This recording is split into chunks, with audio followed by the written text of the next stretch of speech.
Welcome to another episode of The Brand Called You, a podcast and podcast show that brings you leadership lessons, knowledge, experience, and wisdom from thousands of successful individuals from around the world. I'm your host, Ashutosh Garg, and today I'm delighted to welcome an accomplished author and a podcast host from Dublin, Ireland, Mr. Aidan McCullen. Aidan, welcome to the show. Great to be with you, Ash. Really great pleasure. Thank you. Aidan is an author of a book titled Undisruptable, a mindset of permanent reinvention for individuals, organizations, and life. And he's the host and the founder of the Global Innovation Show. So, Aidan, before we talk about your book, when I was reading about you, you had such an amazing journey. Tell me about your amazing journey from a career in rugby to digital transformation, innovation delivery, and now culture and leadership. It's been a squiggly career, as they call it, Ash.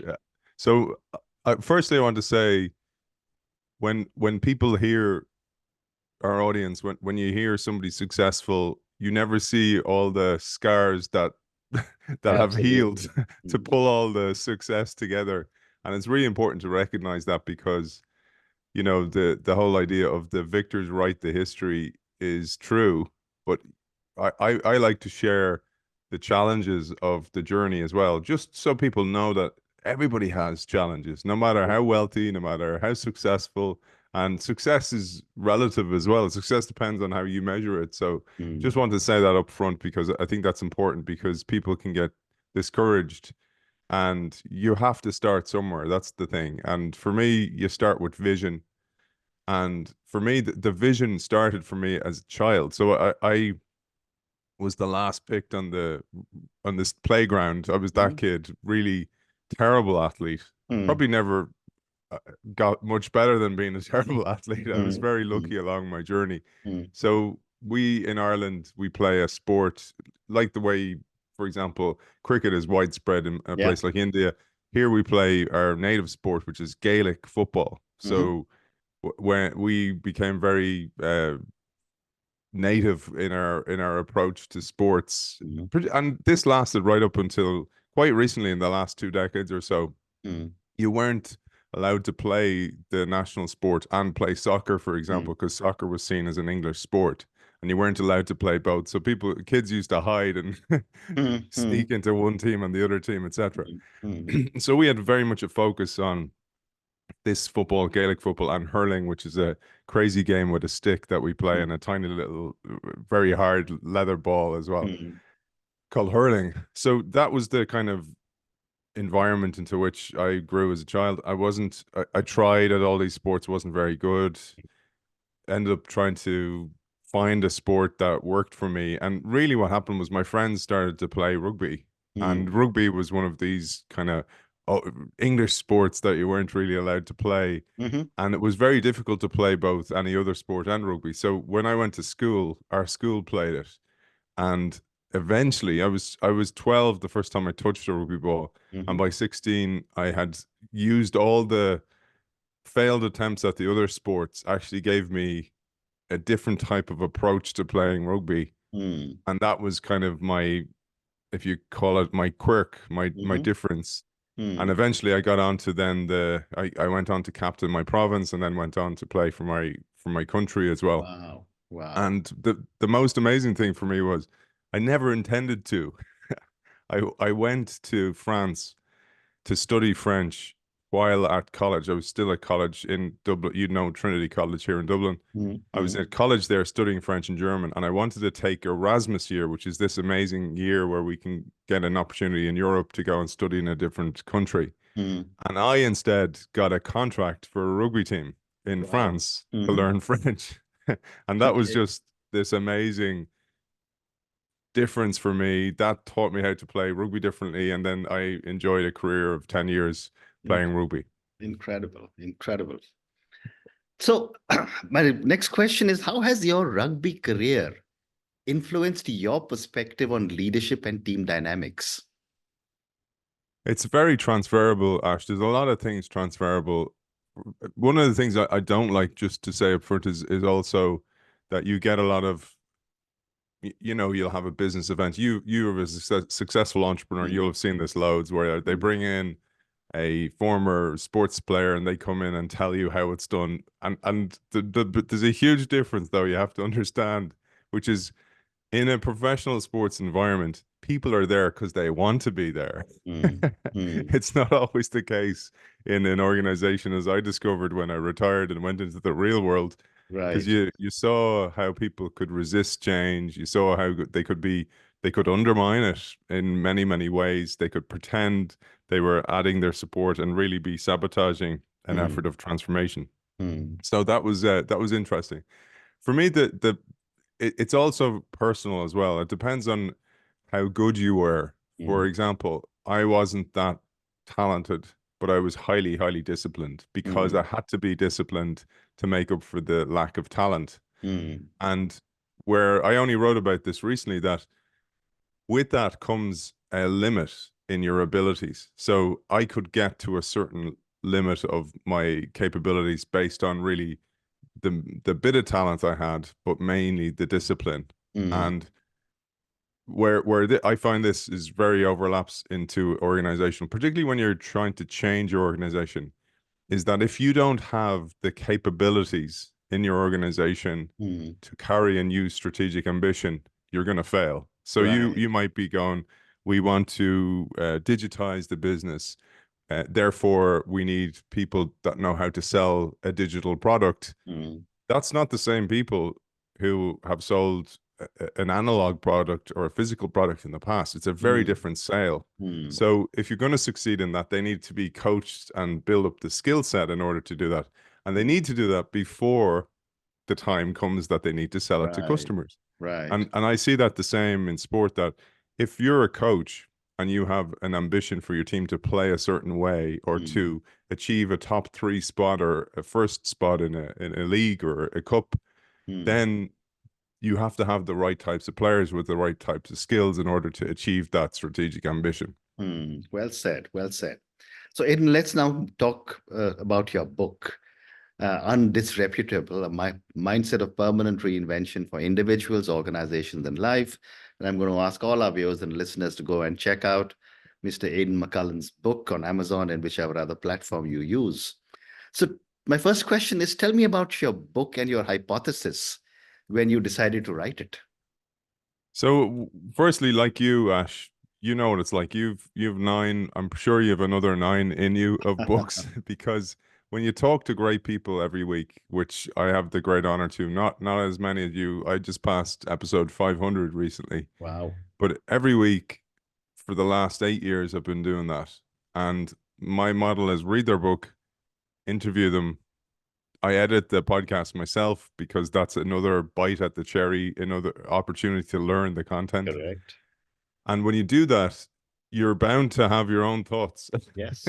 and all Yes. those different lenses and all that different information. It's like it gets put into this mixing Mm. bowl, Mm. and the mixing bowl then marinates over time, and all of a sudden you bake your own ideas. Mm. So that's where that was partly where it came from. And then I also write, so I write a weekly article, the Thursday Thought. It's on Substack, on LinkedIn, for example. Mhm.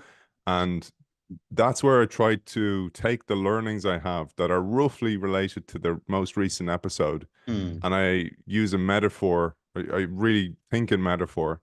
So I use a metaphor to try and impart a lesson from the business world through that metaphor. Mm. Because I find people, the metaphor is this way of people to stick the learning to that could be boring if I just talk about some type of business lesson. So Right. I try to always think in this kind of dual approach of metaphor. Well said. And so what I did was, like you know as well, man, reading these books, some of them are very boring. Yep. And Yep. some Yep. of them are very heavy Mm. framework books. And I wanted to translate what is often very academic, esoteric writing into much more relatable text. Mm. And I have a love of ancient Eastern texts. So, Mhm. for example, The Art of War, the 36 Stratagems, Yeah. and lots of poets like Osho, Rumi, all these great poets. Mm. And that was in my mixing bowl, mixed with everything else. So I wrote this book based on the same kind of approach. some type of metaphor that carries a lesson of what I call the permanent reinvention mindset. And permanent reinvention, by the way, is another concept that comes from the East, from particularly this ancient symbol called the Ouroboros. Yeah. And the Ouroboros is either some type of serpent like a dragon or a snake that eats its own tail. It's often in a circular fashion or in the figure of an infinity symbol on its number 8 on its side. Yeah. And the snake's eating its own tail. So you know that, Ash. And what I like about that is the whole idea of the Ouroboros is that you must consume yourself in order to complete yourself. As in, you have scars, you have mistakes you've made, you've good things you've done in the past.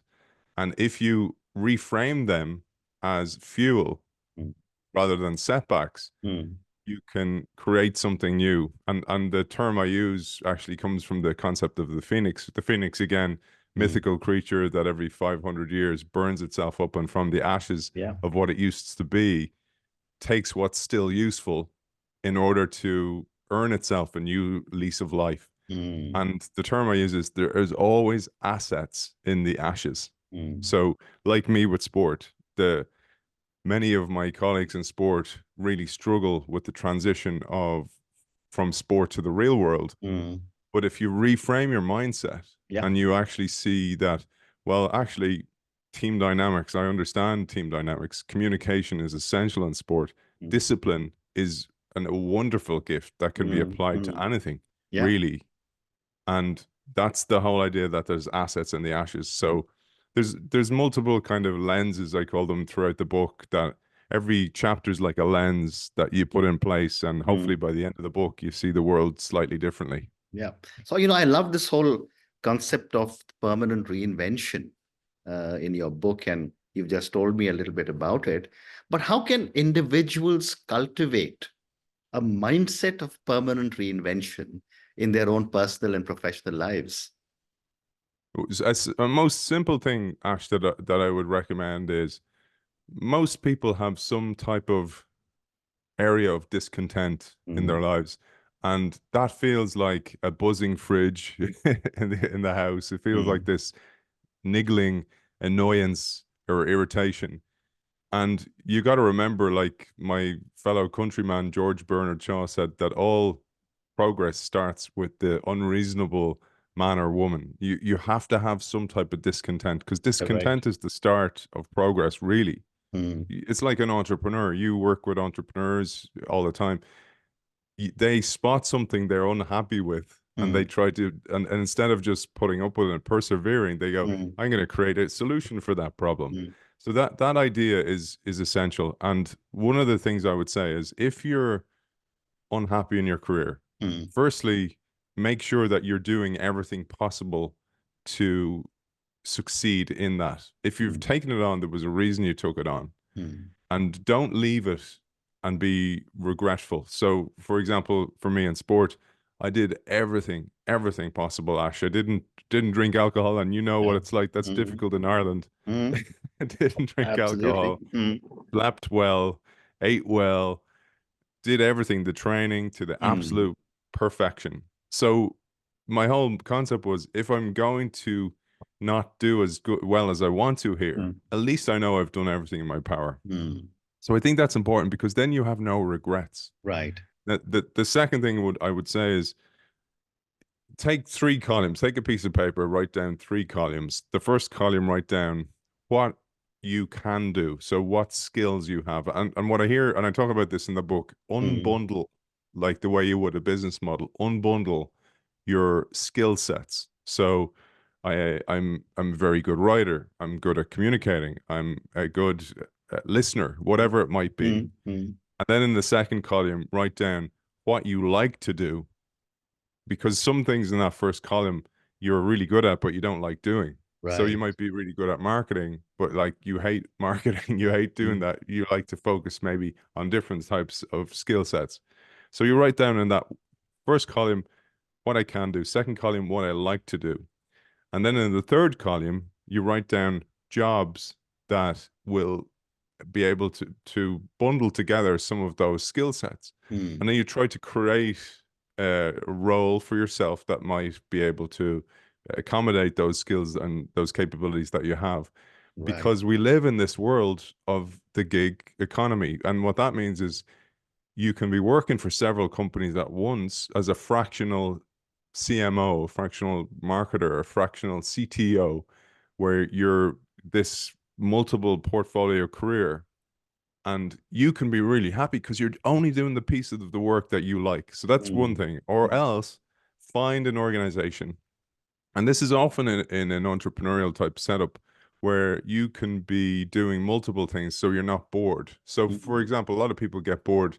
Entrepreneurs have this. I think there's a little bit of ADHD in many, many entrepreneurs because you don't like doing the same thing all the time. And that's natural. So don't try and find a career like a startup where instead of going into a massive, very highly established company where you'll be responsible for this little pixel of the business, instead go into an entrepreneurial setup where you'll be doing multiple tasks and multiple things.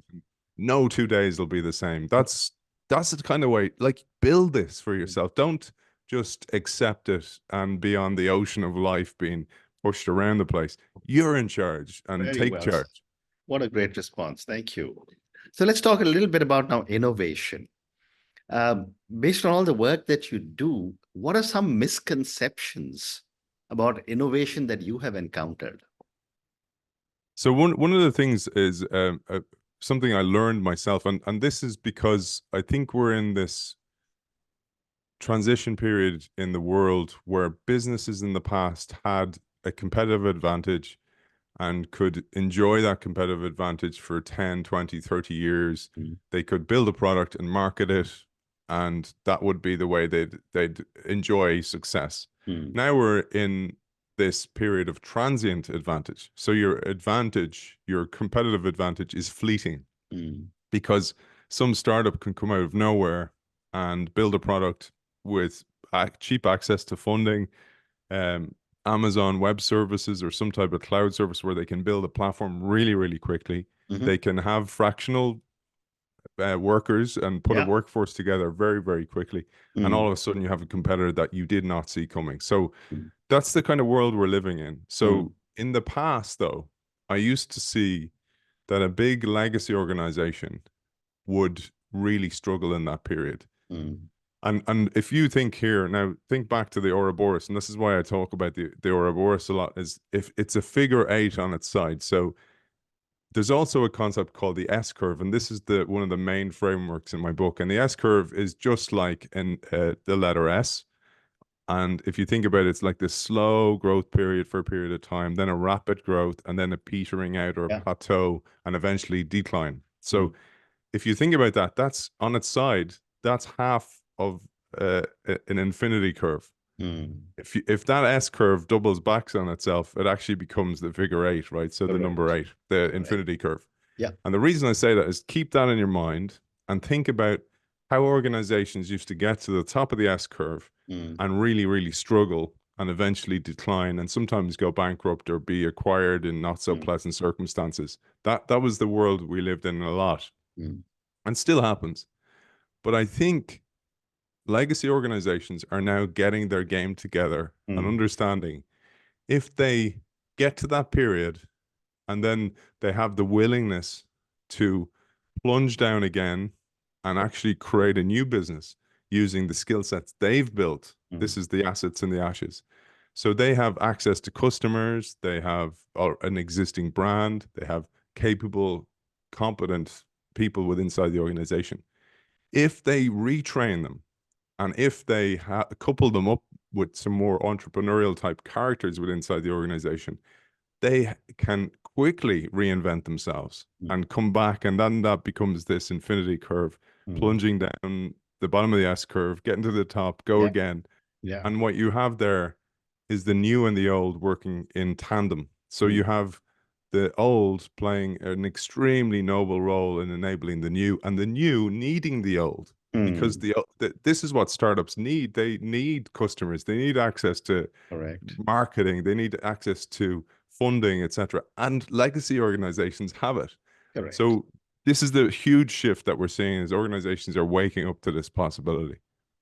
Well said. Well said. And in what is, in your view, is the role of failure in the innovation process? Huge, huge role. So I have a chapter of the book that I call Kintsugi thinking. Mm-hmm. And Kintsugi, as you know, Ash, is this beautiful Japanese art where you take, for example, a piece of pottery and the pottery is smashed or broken. And instead of trying to disguise the cracks, you celebrate them. So what the artist does is takes a lacquer, and the lacquer is tinted with gold, and they celebrate the cracks. So this whole idea of don't disguise the cracks, celebrate them. So this is the concept I talk about called Kintsugi thinking. And what Kintsugi thinking is about is that when you're taking a huge bet, when you're trying something that's a very, very bold bet, chances are that you're going to fail. And that failure should not be condemned. The person that's trying that should not be vilified by the organization. Right. If the failure was preventable, and what I mean there is if they have done all their work to fail fast and fail cheaply, then that should be okay. But if they try something and it just doesn't work, then we have to look, is there assets in the ashes? What can we learn from that failure? And then we learn quickly. So it's not so much fail fast and fail quickly. It's fail, and if you're going to fail, learn quickly and go again, and fail as cheaply as possible. Yeah. And they're just some of the myths that we see in innovation, that people think fail fast means that, oh, you just try loads of things, let a thousand flowers bloom. No, be very, very careful and see where you can play, what skill sets you have inside an organization. If you're an organization or a startup, see what trends are informing your bet. And then if you put something out there as cheaply as possible and learn as quickly from that. So I see failure more as learning than actually failure is again, it's a mindset. It's got this negative connotation that we need to change our relationship with. Well said. Great response. So time for one more question for you. And this one is, I'm going to ask you to look into your crystal ball and say, what trends do you foresee in the world of innovation in the next few years? So we can't even talk about that without recognizing the impact of AI. Correct. Because that will enable so many of us to free up our time. One of the biggest enemies of innovation, again, the main people I work with, Ash, are people in legacy organizations where they're trying to transform the culture of the organization. That's the work I do mostly as a consultant, as a keynote speaker. And what the biggest challenge for them is they are so preoccupied with the present that they have very, very little time to focus on the future. And the great management thinker Peter Drucker said that if you're going to do something new, you have to stop doing something old. Correct. And I think AI, because it will bring in so much productivity, and it will be able to enable us to outsource these really heavy administration tasks that are usually mind-numbing in some way. They're not pleasant tasks.